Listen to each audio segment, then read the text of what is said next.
Hello everyone, आप सभी का स्वागत है मनीष एकेडमी यूट्यूब चैनल पर। हम पढ़ रहे थे टेंस और कल की क्लास में हमने पढ़ा था प्रेजेंट कंटीन्यूअस टेंस के बारे में।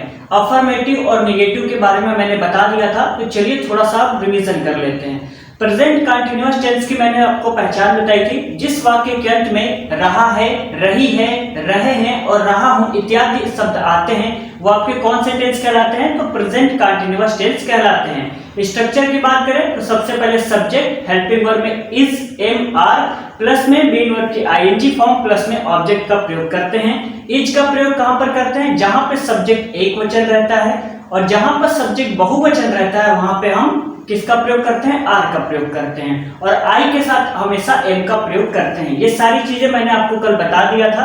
यदि आपने वीडियो नहीं देखा है तो एक बार प्लेलिस्ट चेक कर लीजिए, मैंने बना दिया है, वहां पे आपको वीडियो मिल जाएगा, या तो मैं उसका लिंक दे दूंगा डिस्क्रिप्शन में, वहां से आप वॉच कर लीजिएगा। ठीक है, तो आज हम उसके आगे पढ़ने वाले हैं। तो देखिए कुछ कीवर्ड है प्रेजेंट कंटीन्यूअस टेंस के, उसको आप सभी याद रखिएगा।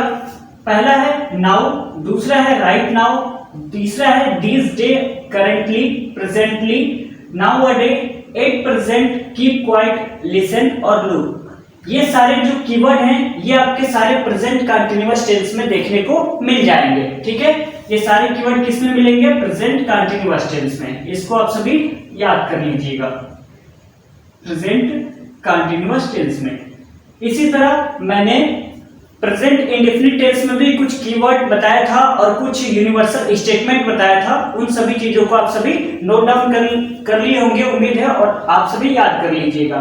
Now, right now, this day, currently, presently, now a day, at present, keep quiet, listen, look, इन सब में कौन सा टेंस होगा? तो प्रेजेंट कंटीन्यूअस टेंस होगा। उम्मीद करते हैं ये वाला आपको समझ में आ गया होगा। तो अब हम आगे इंट्रोगेटिव सेंटेंस पढ़ लेते हैं जो कल छूट गया था। ठीक है, तो हेडिंग डालते हैं interrogative sentence. Interrogative sentence.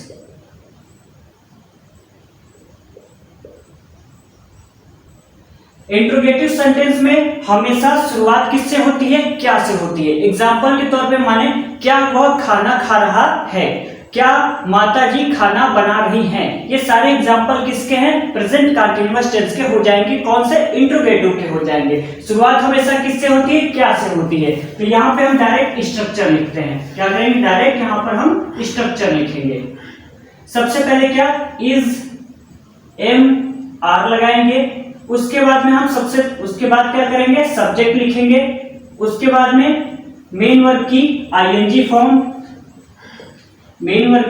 ING form, plus में ऑब्जेक्ट, लास्ट में क्वेश्चन मार्क जरूर लगा दीजिएगा, वरना जो आपका ट्रांसलेशन है वो गलत हो जाएगा। सबसे पहले is, am, are, subject, main verb की आईएनजी फॉर्म, प्लस में ऑब्जेक्ट, लास्ट में क्वेश्चन मार्क लगा देंगे। एग्जांपल देख लेते हैं। अभी हमने बताया था क्या माताजी खाना पका रही हैं, लास्ट में क्वेश्चन मार्क। तो इसका ट्रांसलेशन कैसे बनेगा?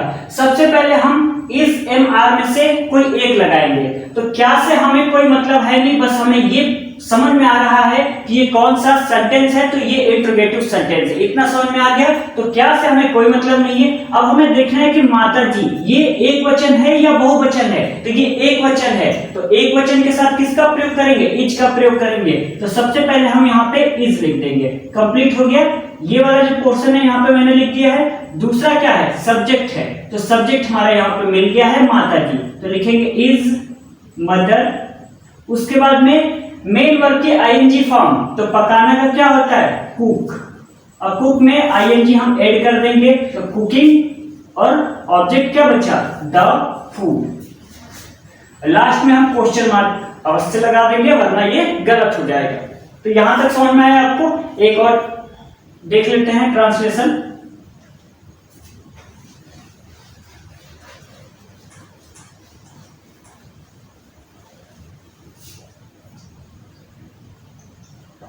क्या हम पार्क में घूम रहे हैं? ठीक है, ये हमारा ट्रांसलेशन है। मैंने आपको बता दिया क्या से हमें कोई मतलब है नहीं, बस ये हमको समझ में आ रहा है कि ये कौन सा सेंटेंस है, तो इंट्रोगेटिव सेंटेंस है। यहां पर देखिए हम का अंग्रेजी क्या होता है वी, और वी हमारा क्या है, एक वचन है या बहुवचन, तो ये बहुवचन है, तो किसका प्रयोग करेंगे, आर का प्रयोग करेंगे। तो यहाँ पे क्या लिखेंगे आर, और ये हमारा सब्जेक्ट मिल गया है तो आर वी। उसके बाद में मेन वर्ब की आईएनजी फॉर्म, तो घूमना का क्या होता है वॉन्डरिंग, क्या होता है वॉन्डर, और इसमें हम आईएनजी जोड़ देंगे वॉन्डरिंग। उसके बाद इन द पार्क, बन गया, बहुत इजी है, बस स्ट्रक्चर को आप सभी ध्यान रखिएगा, ठीक है। चलिए आगे बात कर लेते हैं। इंट्रोगेटिव में एक और होता है जिसमें निगेटिव आता है, इंट्रोगेटिव में एक और होता है जिसमें निगेटिव आता है। वहां पर कुछ भी नहीं करना है, इज एम आर प्लस में सब्जेक्ट और यहां पर एक नॉट को ऐड कर देना है, नॉट प्लस में मेन वर्ब की आईएनजी फॉर्म प्लस में ऑब्जेक्ट। कहिए तो स्ट्रक्चर हम दोबारा लिख देते हैं, ठीक है। देखिए स्ट्रक्चर लिख लेते हैं निगेटिव का स्ट्रक्चर। यहां पर मैंने इंट्रोगेटिव का बता दिया है, अब मैं इंट्रोगेटिव में निगेटिव का लिखने जा रहा हूं, ठीक है। कुछ भी नहीं करना है, सिंपल है, इज एम आर प्लस में सब्जेक्ट प्लस में नॉट प्लस में मेन वर्ब की आईएनजी फॉर्म प्लस में ऑब्जेक्ट, यानी सेम यही वाला मैंने उतार दिया है, बस सब्जेक्ट के बाद में हम क्या ऐड कर देंगे, नॉट का प्रयोग करेंगे, ठीक है। तो एग्जांपल देख लेते हैं, सेम हम यही ट्रांसलेशन यहां पे दोबारा लिखते हैं, क्या माताजी खाना नहीं पका रही है, हमने दोबारा उसको लिख दिया है, बस हमने क्या किया है चेंज कर दिया है, यहां पर हमने नहीं का प्रयोग किया है जो कि यहां पर कहीं पे देखने को नहीं मिल रहा है, ठीक है। तो क्या से हमें कोई मतलब है नहीं, बस पहचानने के लिए लिखा गया है कि कौन सा सेंटेंस है, तो इंट्रोगेटिव है। अब यहाँ पे क्या लिखा हुआ है माताजी, और माताजी एक वचन है या बहुवचन, तो एक वचन है, तो किसका प्रयोग करेंगे इज, और यहाँ पे सब्जेक्ट मिल गया है इज मदर। उसके बाद सब्जेक्ट के बाद क्या प्रयोग करेंगे, नॉट का प्रयोग करेंगे या नहीं करेंगे, तो करेंगे क्योंकि ये नकारात्मक वाक्य है, ठीक है। तो इज मदर नॉट, उसके बाद पकाना के क्या होता है कुक, और उसमें आईएनजी ऐड कर देंगे कुकिंग द फूड। उम्मीद करते हैं आपको दोनों स्ट्रक्चर समझ में आ गया होगा, अफर्मेटिव का भी और नेगेटिव का भी। एक और स्ट्रक्चर बचा हुआ है जिसमें जो क्वेश्चन वर्ड है वो बीच में आता है, क्या क्यों कैसे कब किससे, ये जो ना बीच में देखने को मिलता है। जैसे एग्जांपल में देख लेते हैं कि माताजी खाना क्यों पका रही हैं, माताजी खाना क्यों पका रही हैं, उसमें भी एक नेगेटिव आएगा, माताजी खाना क्यों नहीं पका रही हैं। तो उसमें होता क्या है कि सबसे पहले हम क्वेश्चन वर्ड लिखेंगे, उसके बाद में इज एम आर का प्रयोग करेंगे, उसके बाद में किसका प्रयोग करेंगे सब्जेक्ट का, उसके बाद यदि नकारात्मक है तो नॉट का यूज करेंगे, और यदि नहीं है तो वहां पर यूज नहीं करेंगे, ठीक है। तो उसके बाद में मेन वर्ब की आईएनजी फॉर्म प्लस में ऑब्जेक्ट। तो चलिए उसको भी नोट डाउन कर लेते हैं। मैंने एक साथ स्ट्रक्चर इसलिए नहीं लिखवाया है कि क्या पता हो जाए कंफ्यूजन, ठीक है, इसलिए मैंने अलग अलग करके बता रहा हूं। एक बार सीख जाएंगे तो दोबारा दिक्कत नहीं होगा। दोबारा लिखते हैं स्ट्रक्चर। अभी मैंने बताया था सबसे पहले क्या आएगा क्वेश्चन वर्ड, उसके बाद में इज एम आर का प्रयोग होगा, उसके बाद में सब्जेक्ट का। अब मैं अफर्मेटिव और निगेटिव दोनों एक ही कर दे रहा हूं, ठीक है। यानी यदि नकारात्मक आएगा तो नॉट का यूज करना, नहीं आएगा मतलब कहीं देखने को नहीं मिलता है तो नॉट स्किप कर देना, ठीक है। सब्जेक्ट के बाद डायरेक्ट मेन वर्ब की आईएनजी फॉर्म ऐड कर देना। उम्मीद करते हैं कि आप लोग कर लेंगे इतना, आईएनजी फॉर्म प्लस में ऑब्जेक्ट, लास्ट में क्वेश्चन मार्क ऐड जरूर करना है। एग्जांपल देख लेते हैं।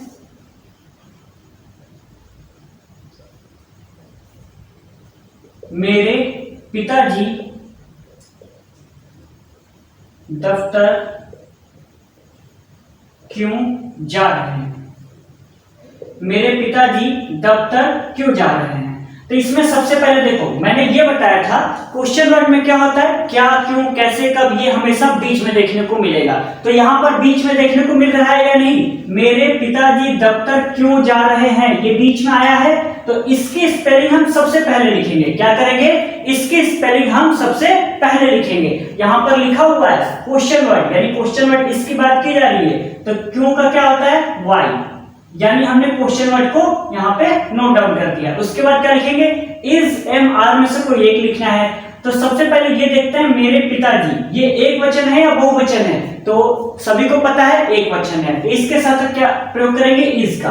तो वाई इज, और सब्जेक्ट मिल गया है माई फादर, माई फादर। क्या ये नकारात्मक वाक्य है, नहीं है, ठीक है, नहीं है। तो यहां पर हम नॉट को क्या करेंगे, स्किप कर देंगे। यदि नकारात्मक रहता तो नॉट का यूज करते। तो चलिए फादर, उसके बाद में मेन वर्ब की आईएनजी फॉर्म। तो जाना का क्या होता है, गो, और उसमें हम आईएनजी जोड़ देंगे। उसके बाद बचा क्या, ऑफिस, तो गोइंग टू ऑफिस। समझ में आया। एक और एग्जांपल देख लेते हैं। वह क्यों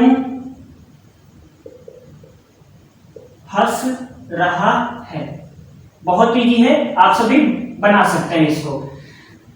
बीच में आया है तो इसकी स्पेलिंग हम सबसे पहले लिखेंगे वाई, वाई के बाद वह एक वचन है या बहुवचन, तो एक वचन है, तो इसके साथ किसका प्रयोग करेंगे, इज, वाई इज। उसके बाद में सब्जेक्ट यहां पे लिखेंगे ही। उसके बाद में मेन वर्ब की आईएनजी फॉर्म, तो हंसना का क्या होता है, लॉफिंग। बन गया ट्रांसलेशन। है इजी कि नहीं है, बहुत इजी है। तो जो प्रेजेंट कंटीन्यूअस टेंस है उसका मैंने अफर्मेटिव, नेगेटिव और इंट्रोगेटिव तीनों कंप्लीट करा दिया है। तो कुछ क्वेश्चन है उसको अब हम देख लेते हैं, ठीक है।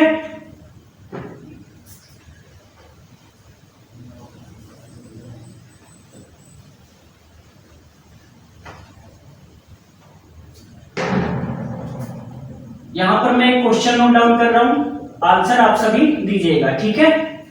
एक क्वेश्चन है, मोहन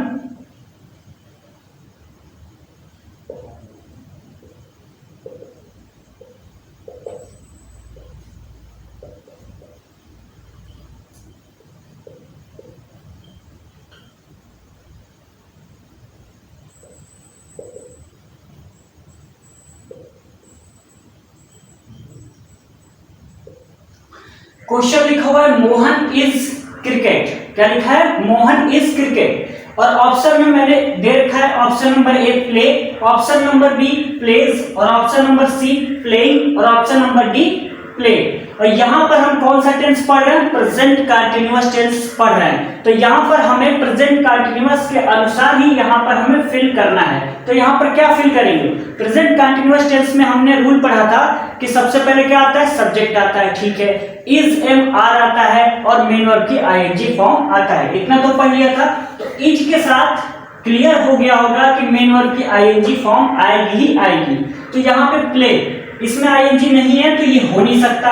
ये आपका इंडेफिनिट में हो जाएगा, एस या एस लगा है, हो नहीं सकता। प्लेड, ये आपका सेकंड या थर्ड फॉर्म हो सकता है, लेकिन यहाँ पर ये भी ऑप्शन क्या है, गलत है। तो यहाँ पर आईएनजी लगा हुआ है, तो क्या ये ऑप्शन सही है, जी हाँ, बिल्कुल ये आंसर करेक्ट है। तो यहाँ पर हम क्या भरेंगे, प्लेइंग। क्या भरेंगे, playing. Mohan is playing cricket. यदि हम एक और लिखते हैं, मोहन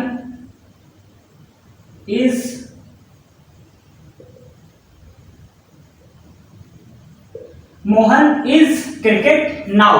अभी हमने कीवर्ड में आपको बताया था प्रेजेंटली, करेंटली, नाउ डे, ये सारे चीज मैंने बताया था, नाउ ये सब मैंने बताया था। तो वो सब किस में आते हैं, प्रेजेंट कंटीन्यूअस टेंस में आते हैं। तो यहाँ पर ये वर्ड क्या है, नाउ, ये आपको देखने को मिल रहा है। तो इससे ये पता लगता है कि ये कौन सा टेंस है, प्रेजेंट कंटीन्यूअस टेंस है। तो इज के साथ हम यहाँ पे प्लेइंग ऐड कर देंगे। क्या करेंगे, प्लेइंग ऐड कर देंगे। तो इतना क्लियर हो गया। तो उम्मीद करते हैं आपको आज की वीडियो पसंद आई होगी। कल की क्लास में हम प्रेजेंट परफेक्ट टेंस को पढ़ेंगे। थोड़ा सा बाकी था तो मैंने सोचा इस क्लास में कंप्लीट करा देते हैं। कल से हम नया टॉपिक पढ़ेंगे, प्रेजेंट परफेक्ट टेंस। यदि वीडियो आपको अच्छा लगा होगा तो प्लीज इस वीडियो को लाइक करिएगा, शेयर कर दीजिएगा और अपने दोस्तों से कहिएगा चैनल को सब्सक्राइब कर लें। ठीक है, चलिए मिलते हैं अगली क्लास में, तब तक के लिए बहुत बहुत धन्यवाद।